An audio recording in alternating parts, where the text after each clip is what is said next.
Hello, welcome to another episode of Commander Fodder. So, I have, as usual, gone away earlier and fired up the website MTGen, brought up Mercadian Masks and got it to generate 6 packs of virtual magic cards. 6 packs worth. And out of the rares that came up, I chose Battle Squadron. So, Battle Squadron is a creature ship, interestingly enough.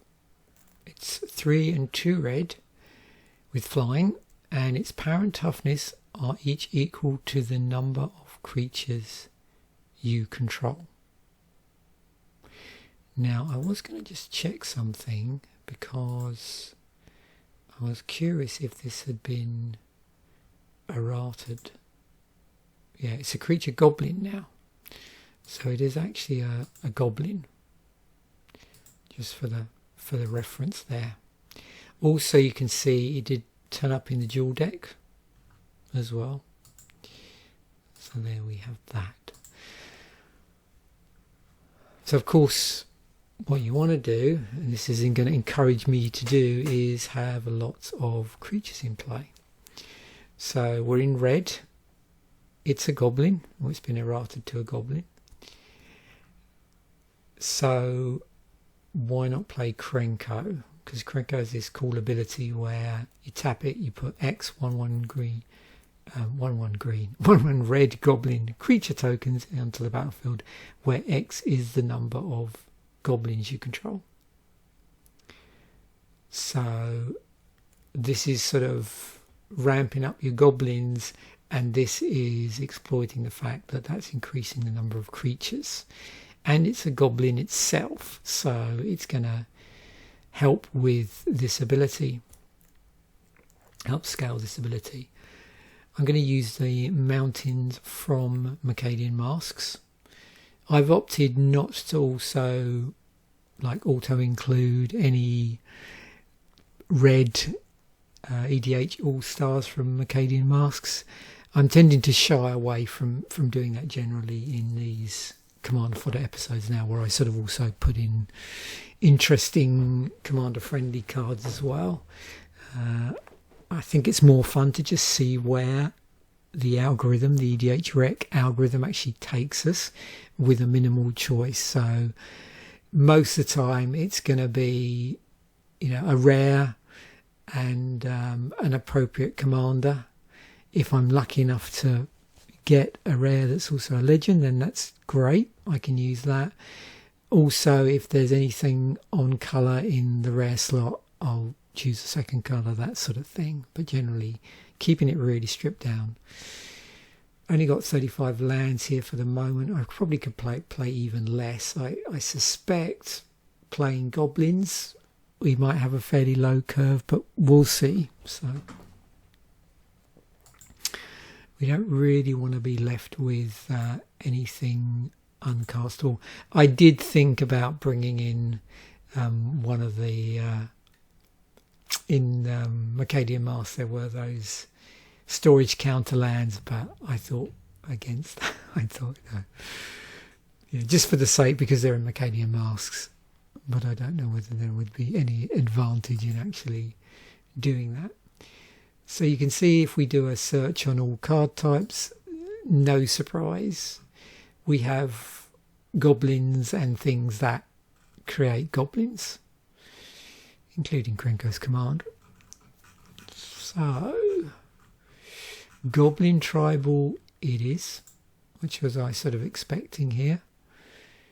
And like I said, I'm hoping for a fairly low curve. So most of my, the vast majority of my cards are going to be in the 1, 2 and 3 CMC casting cost area. So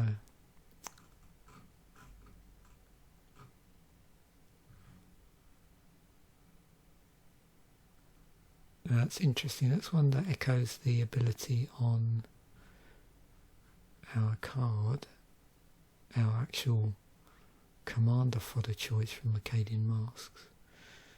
So another one here that power and toughness.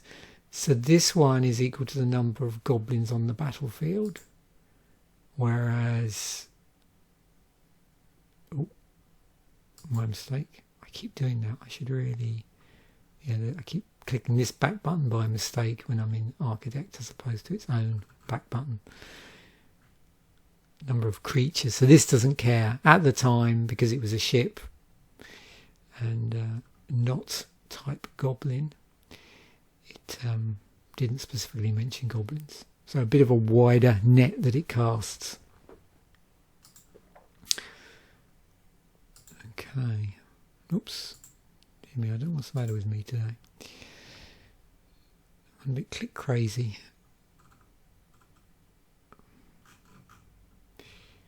So do we just pile everything in there? I mean, we're going to be playing a lot of goblins, so probably over 30 or more, I suspect. I wonder if at this point it's actually going to suggest any planeswalkers. Doubt it. No. Okay, what should we do? Okay, let's just stick some creatures in first so it doesn't get pulled in a direction by us putting in enchantments that aren't necessarily on theme. So, is there anything here I don't want?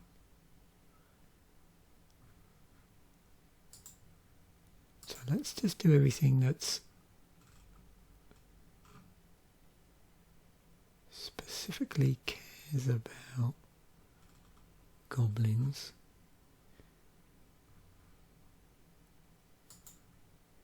Or makes it easier to cast goblins. Or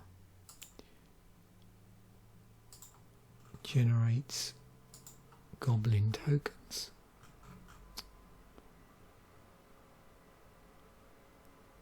But that's not to say we don't want something like that. It's about 40 real top 4. We'll put all goblin here.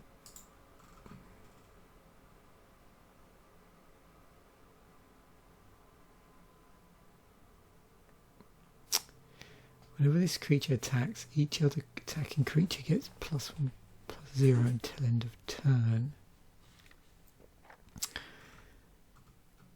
Am I in a position where I'm going to be stacking Battle Cry tokens, I wonder?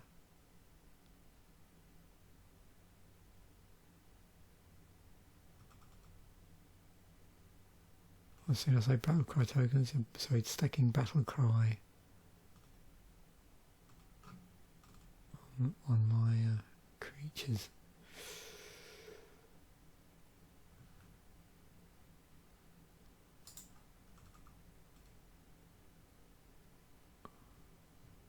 Oh, bit of rummaging, that's always good.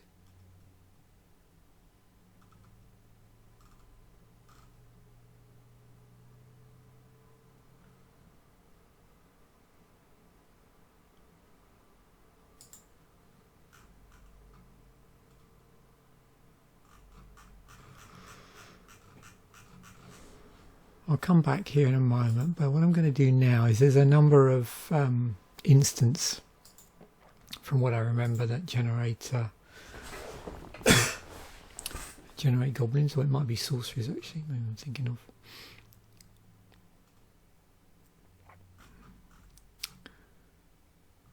Okay. Well, this is nice.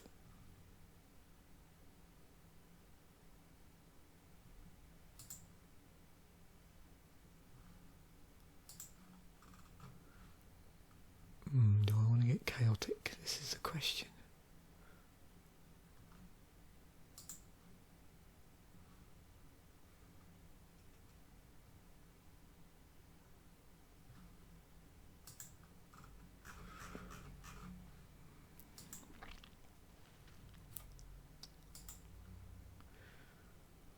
Here we go. This is what I was after.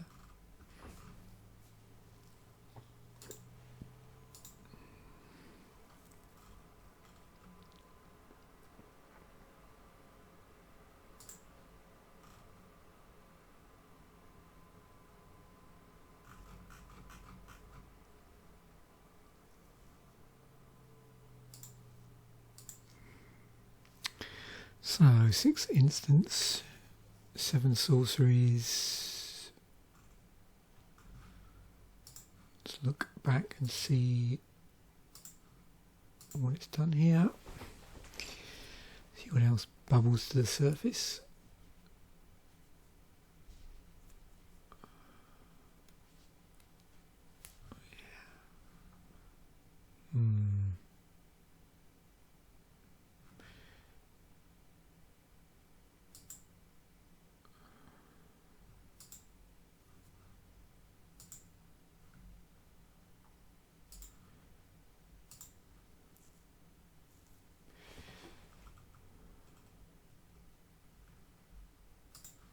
That's what I was after. Vandal Blast.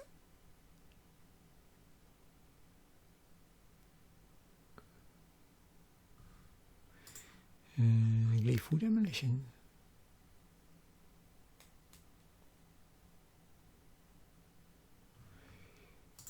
And maybe a Faithless Looting. That'd be good. Okay, artifact wise. Oh, what do we want? Let's have a look.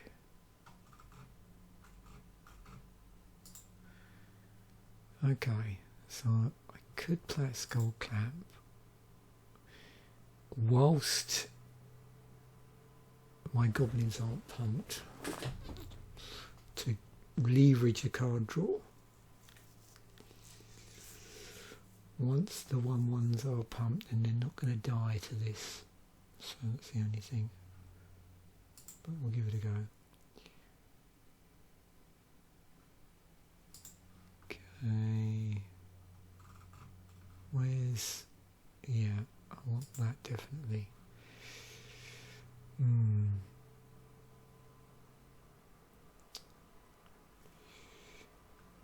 Yeah, this can sometimes work against you. That's good in this deck because the commander has a tapped ability.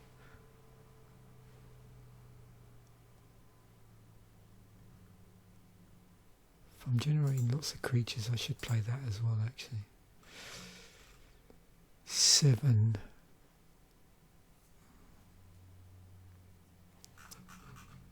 The other thing is, I think at this point, I'll add some more in a moment, but yeah, that's good for protecting my commander. Maybe I'll add more now.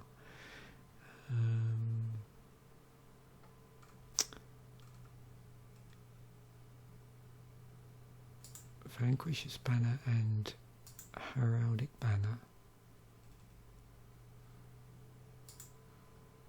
Ruby Medallion.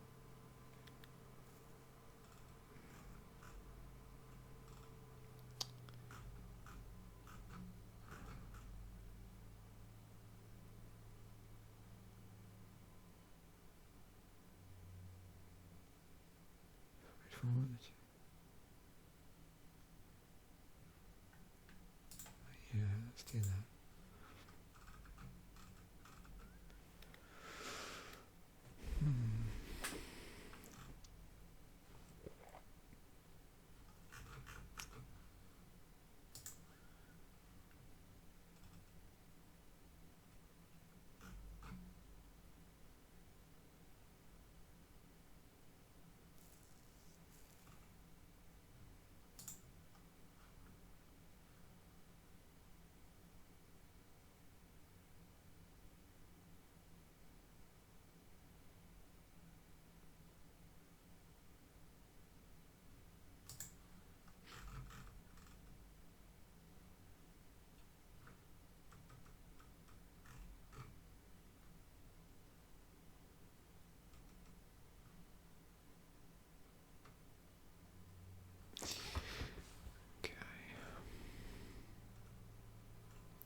How's our curve looking?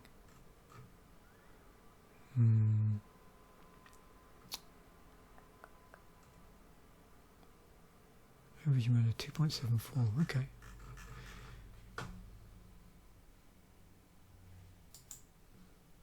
Let's let's have a look at some enchantments.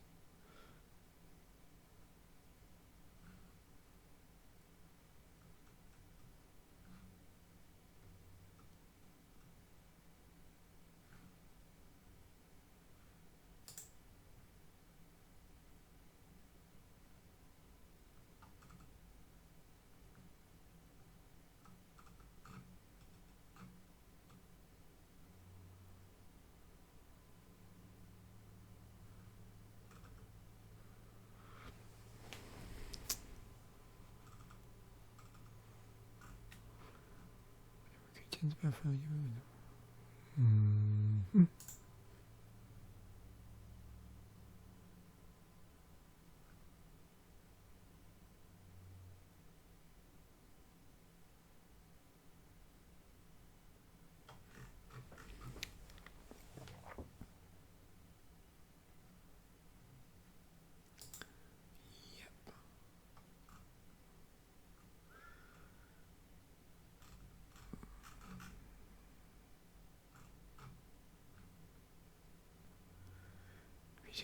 Haste, legendary creature you control get +1/+0.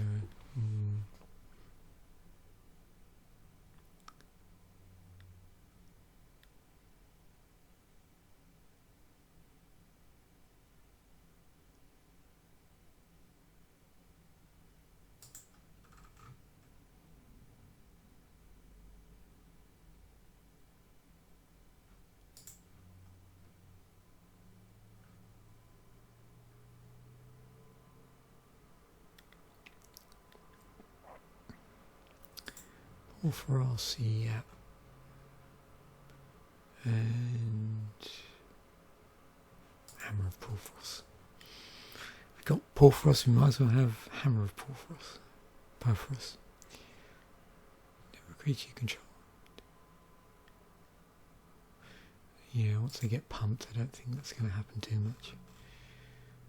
Okay, 5 enchantments.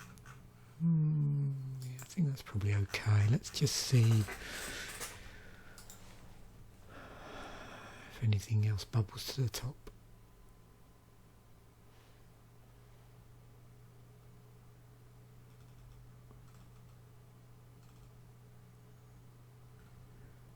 Haste.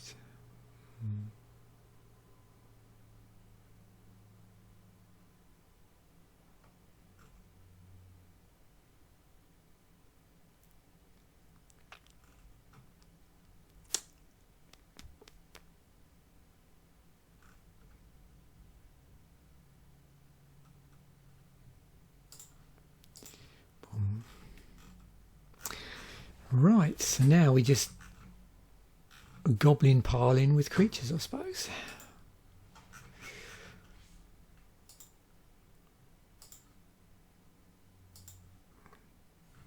Goblin Matron, of course.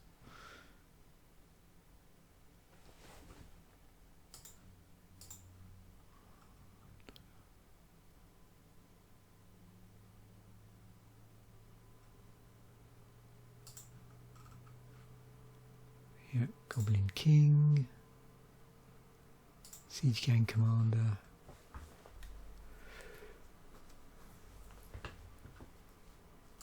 the other Krenko,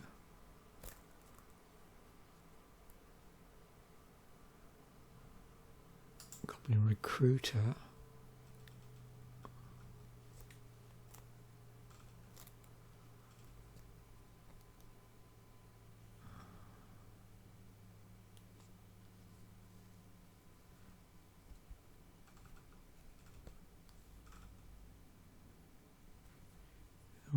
Goblin Bushwhacker from Zendikar.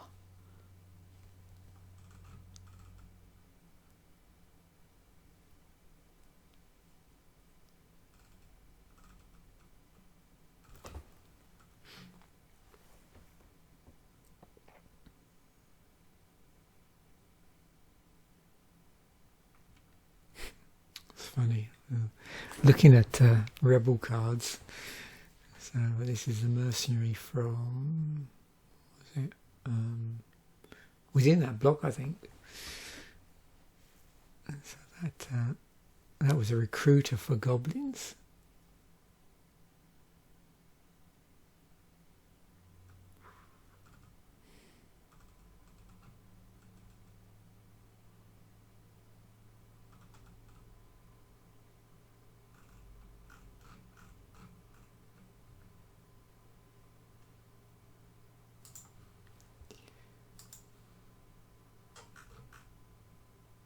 Okay, 6 cards. And they're all going to be creatures. Let's just search here.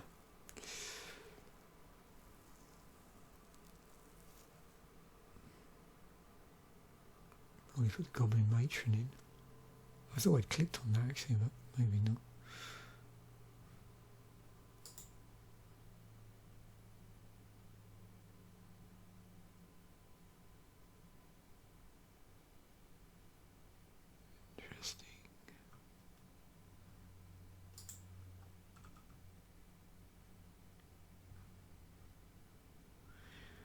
That's cool as well because you can. This is scalable, I think. Yeah. So we'll do that.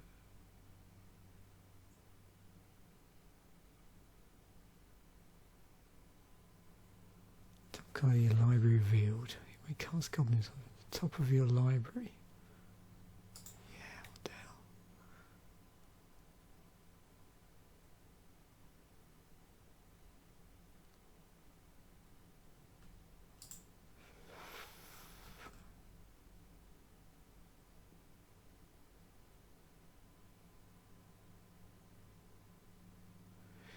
Whenever a goblin or orc you control deals combat damage to a player, exile the top card of your library. You may play that card this turn.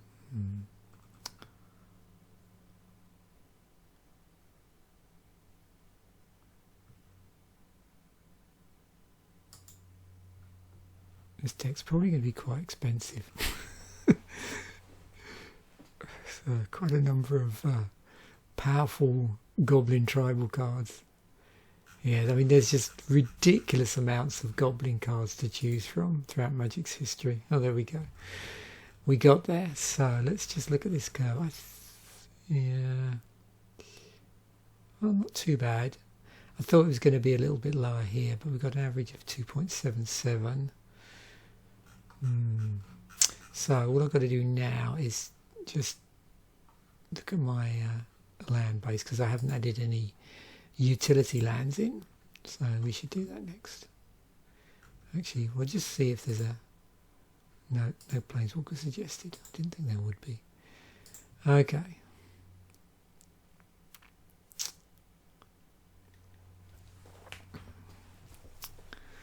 Right. So what do I want to play? So I suppose I should play Valakut, shouldn't I? This always is good in a monocolour deck. Yeah, we got High Devotion.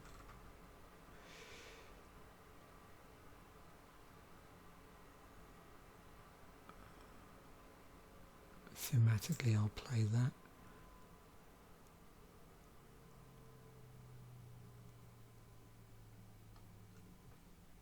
Let's just play Cavern of Souls. Yeah, let's just pile all of these in.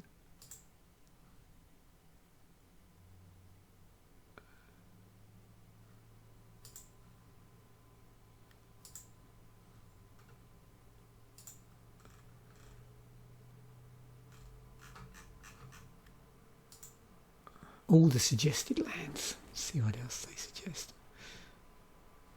Mines of Moria.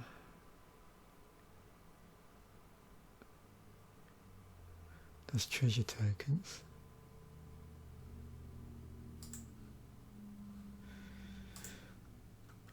Right. So this needs to go back down again.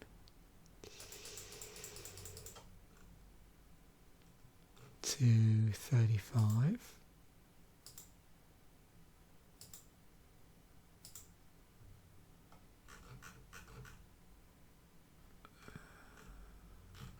Okay.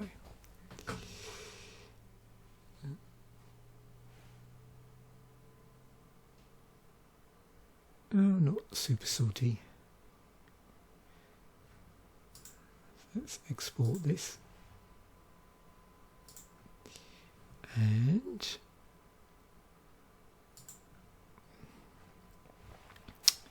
go into the play tester. What do we got? Okay. Nice. Yeah, so really, obviously, you want the best place for a skull clamp is in your opening hands, because as soon as everything starts buffing, these are any 1/1s, then it's, you know, putting this on it isn't gonna kill it, which means then it doesn't, you don't get the advantage of the card draw. So, right.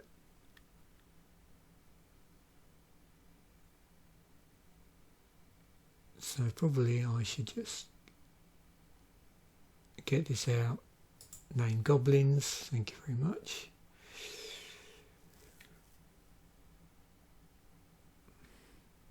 Cast my skull clamp. Draw. Plays out. Interestingly, I don't have a lot of low mana goblins at this point. So, but what's okay? So that's a 4-drop. This Cranko is a 3-drop.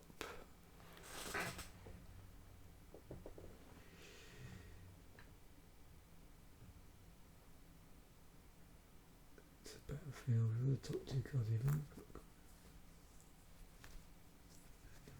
On the bottom of your library. So that's 4 cards. Okay.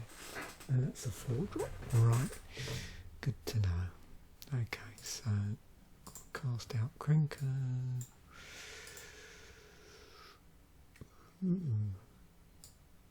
Interesting. So really, yeah, this is better to play if we've stacked the. Trying to remember whether there was some cards in here, I think, where you could stack the top of the library, but I could be wrong.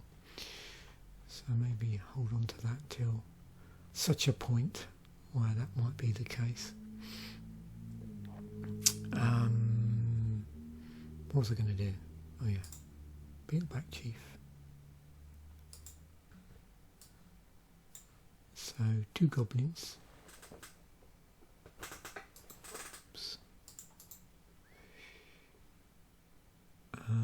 Add a token. Yeah. And another token. Okay, so it's a given here that I'm just going to be swinging at every opportunity. But, yeah, let me just check this.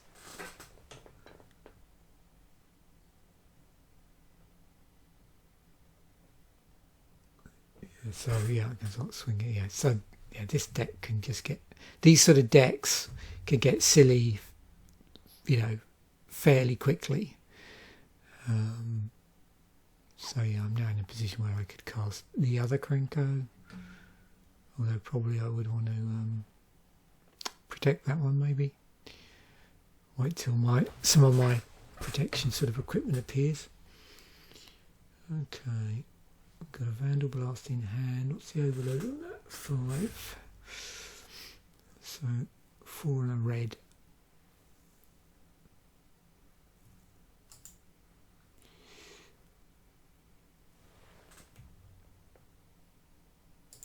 Seal out. So yeah, with 4 mana out, I'm going to be able to cast quite a bit of my deck. Obviously there's some stuff that isn't quick. There's haste.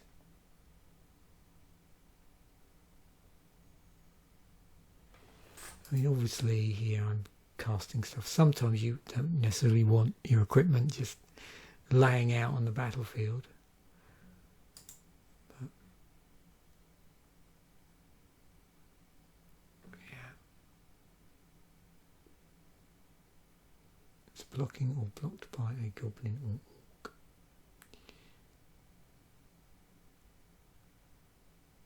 I'm more interested in this untap ability, because obviously if I have it on this,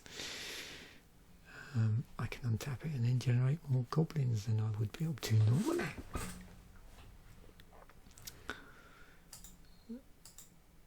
So to some degree this is a sort of deck that plays itself, so really I'm more interested in how quickly you know, stuff can get out of hand. So obviously part of that is how quickly can I get my stuff out and not end up having to discard stuff because I can't cast things. So okay, that's good. So do that. Cast that because I've now got a mountain out. So now I can get out. So here I've got 1, 2, 3. So 3 2-drops. I can just place this and get some goblins out. There we go. It's interesting. I wonder if there's any proliferate.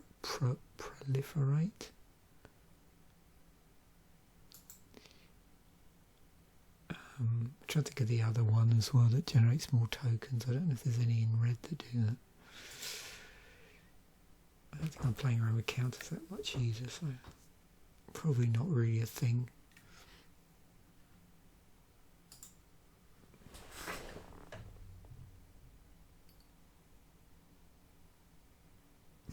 Yeah, so I messed the order up there. What I should have probably done is played that first, and then the following turn played the Dragon Fodder, thinking about it. So yeah, that wasn't very smart.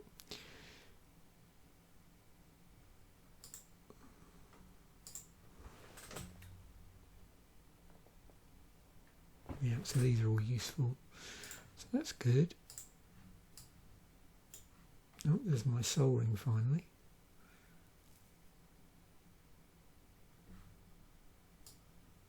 Not in a position where I can cast my Krenko, but I will be. So I should probably cast that, cast that, cast that, equip my Krenko. I don't really want to cycle that.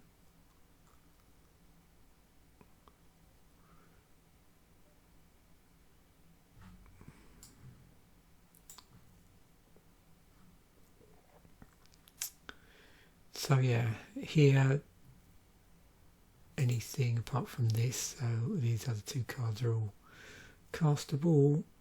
Yeah, play that out, get 2 goblin creature tokens, but it does have storm.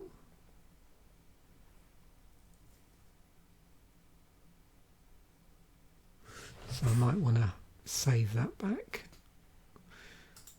I get a full hand of lots of mana. Yeah, so I'm getting some interesting enchantments here as well. Okay.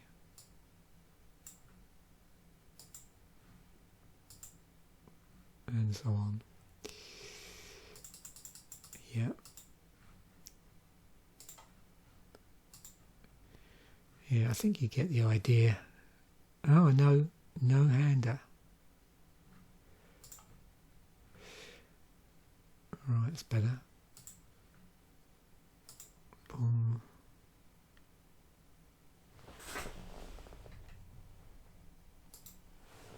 Refresh my memory about Goblin Lackey. Yeah, it's a nice one to have out early and just start swinging, trying to get goblins from your hand out. So yeah, we got at least one here, so we can cheat them out that way. Obviously, when I'm, gold fishing,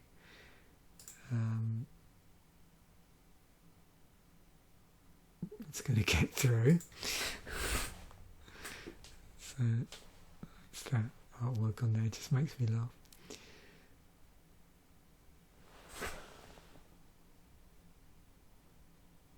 Yeah, so that off of that. cheat that out, because with this,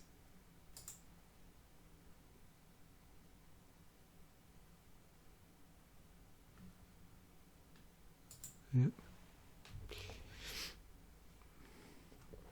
So if I swung with that, that would come out, enters the battlefield, and I get to search for a goblin card, and that goes into the hand, and then so on. So yeah, that's an interesting card here. So you can cheat stuff out. Oh, Urza, you have a lot to answer for. Alright, yeah. So here, oh no, I've got mana echoes. Let's just see what else. Yeah, I think I've seen all I need to see, really. It is, you know, if you're stuck for ideas, build a goblin deck. It's great fun. There's loads of things you can experiment with. Obviously, with this one, you know, cost-wise, I mean, not surprisingly, the expensive cards are expensive for a reason, due to their sort of use in, you know, mono red decks or in, you know, goblin decks, you know, across multiple formats. So a lot of times there won't necessarily be something cheaper that's nearly as good, but I'm sure there are some choices here. Yeah, it's Goblin King is on the expensive side. It's not been reprinted many times. You get things like the Recruiter as well, and then these other cards which really, yeah, cause problems for your opponent. That's fine. Sorceries are fine. Artifacts, well, I think, isn't it the fact? What's the price on a Vanquisher's Banquet? Dear me, I'm called it Vanish's Banner, Vanquisher's Banquet, Vanquisher's Banner. Yeah, I'd expect these would be on the more expensive side. It's not too bad. Yeah, pretty good. That's expensive. And of course, Swiftfoot boots with that $1.99, but it's the Lightning Greaves, isn't it? That's the expensive one. Yeah, you always have to be careful when you're pricing this up, because it'll, yeah, it's better. It'll sometimes put in the most recent ones, and they don't have a price on them, so that brings the cost of the deck sort of artificially lower. So War Room's another good example for that. It's been reprinted a few times. First time up in Commander's Legend, but still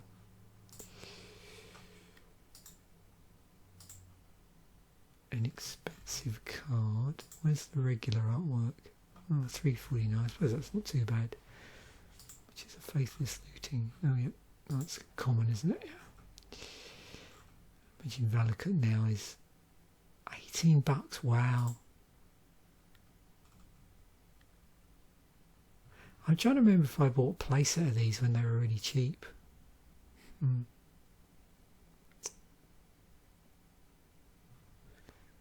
Maybe. Not sure.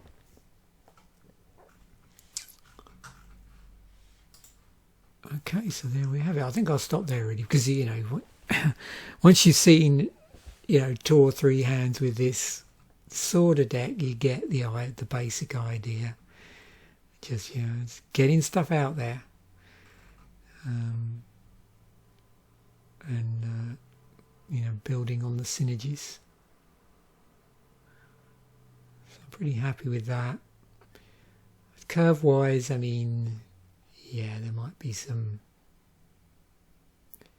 stuff here. I mean, what we max out at 6, so I think most of the times there we didn't get too much trouble getting up to 5 mana, because not really causing problems when it was a bit slow because just of all of your manners sort of here mainly. So yeah, but I mean, I suppose I could have a look at the 4 drops and see if there's anything that's there's alternate 3 drops maybe. Okay, thanks once again for watching. Bye for now, and I will catch you in a future episode.